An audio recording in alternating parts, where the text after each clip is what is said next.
Hi friends, welcome to my Dwija. Truths and myths epidural के around. Epidural या painless का injection, अगर आपको लेबर पेन नेचुरली आता है या आर्टिफिशियली इंड्यूस किया जाता है और उस समय आपको पेन बेयर नहीं हो रहा है, पेन मैनेज नहीं कर पा रहे हो, आप about to give up stage पे हो, तो कई बार मेडिकल फैसिलिटी या आपके डॉक्टर्स आपको एपिड्यूरल या पेनलेस का इंजेक्शन सजेस्ट करता है। तो आज के पर्टिकुलर वीडियो में जानेंगे truths and myths around epidural. चलिए शुरू करते हैं। One of the very important truth जो आपको पता होना चाहिए, एपिड्यूरल आपके लिए एक बहुत इंपॉर्टेंट हेल्प का काम कर सकता है अगर आप लोग उसको वाइजली यूज करो तो। सी एपिड्यूरल होता क्या है, बेसिकली आपके स्पाइन में एक छोटा सा प्रिक दिया जाता है दो स्पाइनल बोन के बीच में।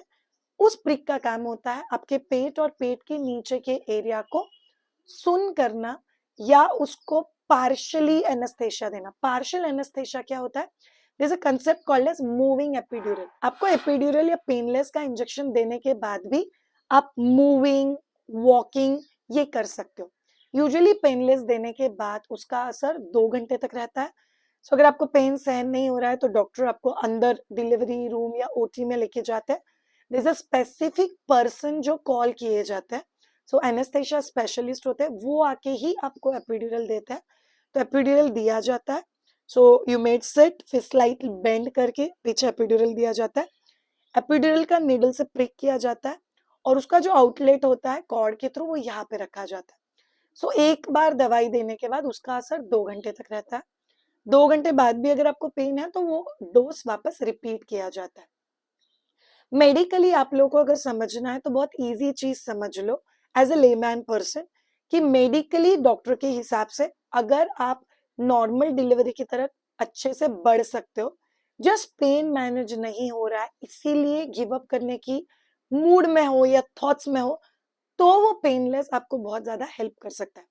अगर किसी कॉम्प्लिकेशन की वजह से सी सेक्शन या सिजेरियन के लिए अगर जाना पड़ेगा तो फिर वो उसी एपिड्यूरल के इंजेक्शन में हो जाता है, वापस एक बार प्रिक करने की जरूरत नहीं होती है। कुछ ट्रुथ्स जान लीजिए। जब भी आपको एपिड्यूरल या पेनलेस दिया जाता है, यूजुअली आपका जो सर्वाइकल ओपनिंग है वो 2.5 टू 3 सेंटीमीटर प्लस होना चाहिए। दो मेरे ही किन किन स्टूडेंट्स में से 2 सेंटीमीटर पर डॉक्टर ने एपिड्यूरल सजेस्ट किया था and she delivered brilliantly well. Science ये कहता है कि 3 सेंटीमीटर तक right breathing, hot and cold fermentation, right support, इससे आप लोग लेबर पेन बहुत इजीली मैनेज कर सकते हो। So try and manage that, because 3 centimetre तक का जो आपका प्रोग्रेस होता है, लाइक 0 टू 3 सेंटीमीटर थैली का जो मुंह खुलने का प्रोग्रेस होता है वो बहुत ही स्लो होता है। तो अगर आप लोग उस स्लो प्रोसेस में एपिड्यूरल लेते हो तो कई बार आपका एपिड्यूरल का जो शॉट होता है 2 घंटे का वो खत्म हो जाता है और उतना अच्छे से प्रोग्रेस नहीं होता है, या डॉक्टर को आपको आर्टिफिशियल लेबर पेन देना पड़ता है ताकि वो फटाफट फटाफट प्रोग्रेस हो जाए, जो माइट भी बच्चे के लिए या आपकी बॉडी के लिए बेनिफिशियल हो सकता है या नहीं भी हो सकता है। It's little dicey. 2.5 से 3 सेंटीमीटर के बाद आपकी सर्वाइकल ओपनिंग का जो स्पीड होता है वो काफी हद तक बढ़ जाता है। So try and go for epidural और पेनलेस। श्रेया, अच्छा है ना, मेरे को तो लेबर पेन ही नहीं लेना है। Don't get into that thought. पहले से गिव अप के थॉट में जाओगे तो वो डिफिकल्टी क्रिएट करेगा। यस, ऑन द स्पॉट नहीं सहन हो रहा है तो गो फॉर इट। नहीं श्रेया, मैनेज हो रहा है, नहीं मैनेज हो रहा है, दुख रहा है बट मैनेज हो रहा है, go for it. It's needed because ये एक नेचुरल प्रोसेस है। अल्टीमेटली बॉडी में अगर आप लोग एनेस्थेशिया लेते हो तो उसका असर बच्चे पे भी होने वाला है, आप पे भी होने वाला है, which will talk when we talk about the truths further.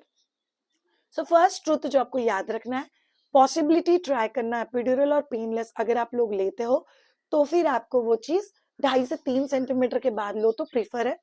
8 centimetre के बाद ना ही लो तो बेटर है वैसे भी, और 2 सेंटीमीटर में बच्चा बाहर आ जाएगा। So build your mindset, get trained. तो जैसे हम लोग लेबर प्रिपरेशन की बैच में लड़कियों को सिखाते हैं, we train them with right breathing and बहुत सारे tricks and techniques to manage your labour pain, तो उसके बारे में सोच सकते हो। ट्रुथ नंबर 2, एपिड्यूरल का इंजेक्शन लेने की वजह से क्या मुझे बैक पेन होगा? द ट्रुथ इज, आइडियली कुछ दिनों के लिए आपको वहां पे सेंसिटिविटी हो सकता है, तो आप लोगों को ध्यान में रखना। ये मिथ है कि एपिड्यूरल लेने की वजह से मुझे बैक पेन हुआ, बट द ट्रुथ ये है कि अल्टीमेटली इट्स अ प्रिक। जैसे सलाइन का भी अगर प्रिक होता है तो कुछ दिनों तक वहां पे सेंसिटिविटी रहता है, वैसा ही आपको बैक पे स्लाइट सेंसिटिविटी रह सकता है।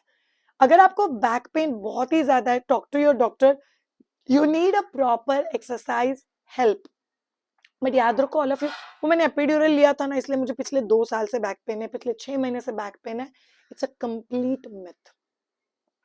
थर्ड, अ वेरी इंपॉर्टेंट ट्रुथ, बहुत सारे लोग बोलते हैं कि श्रेया वो एपिड्यूरल लेने के बाद ना मेरे बच्चे ने अंदर पॉटी कर दिया, बच्चे का हार्ट बीट अप डाउन हो गया, उसके पहले तो सब कुछ ठीक था।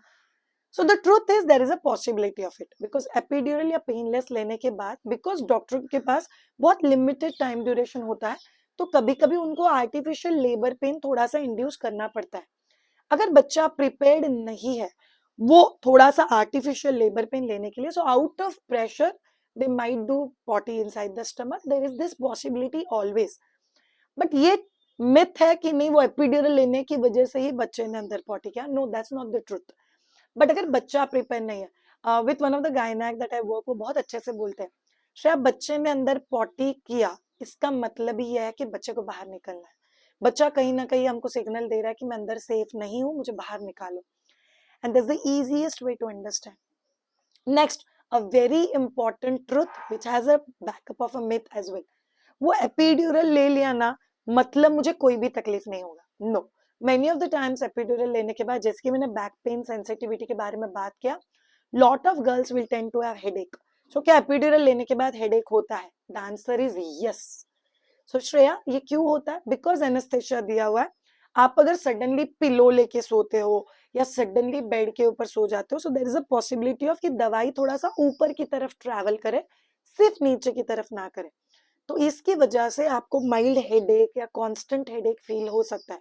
कुछ कुछ टिप्स फॉलो करो। एपिड्यूरल या पेनलेस अगर आप लोगों ने लिया हुआ है तो do not use pillow for 8 to 10 days। अगर आप लोग पिलो यूज नहीं करते हो, स्ट्रेट सोते हो, तो it will be actually very very helpful.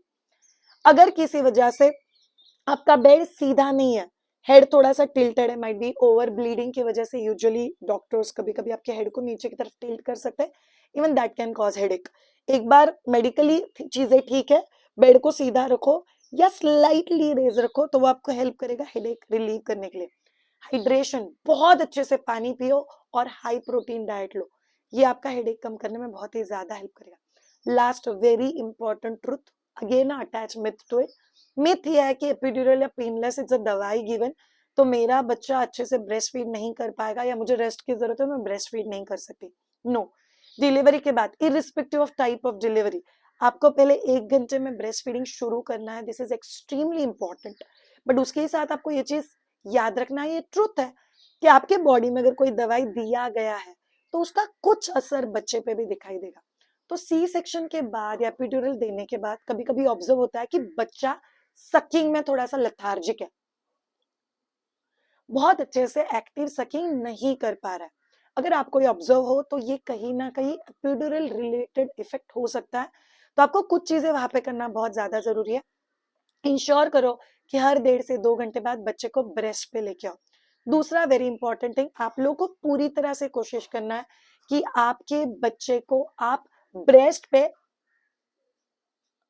Breast feeding के लिए लेके आओ, भले ही बहुत ज्यादा एक्टिव सकिंग नहीं है। Last but not the least, हर 1.5 घंटे बाद ब्रेस्ट में से खुद के हाथ से प्रेस करके 10 बूंदे, 20 बूंदे, 5 बूंदे, जितना भी दूध निकलता है वो हर 1.5 घंटे बाद बच्चे को पिलाओ।